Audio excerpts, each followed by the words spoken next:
Hola, benvinguts a aquesta informació meteorològica, prediccions per les pròximes hores, pels pròxims dies.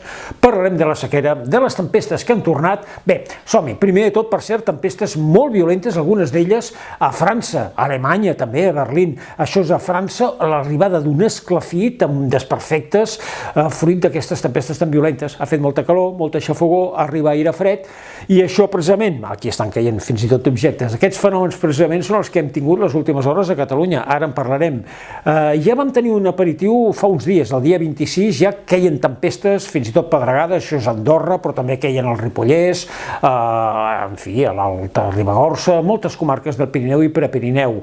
Aperitiu, doncs, de les tempestes que ens estan afectant a nosaltres. Precisament també el dia 27 el radar mostrava aquestes taques vermelles liles. Bona notícia, perquè van caure més de 50 litres a la capçalera del riu Llobregat, va cap a la Baells, i acabem amb aquestes imatges que parlen precisament de la sequera. Tan preocupats que estem nosaltres de la sequera, i vegin a les zones seques d'Àfrica com han de caminar quilòmetres per obtenir pocs litres d'aigua.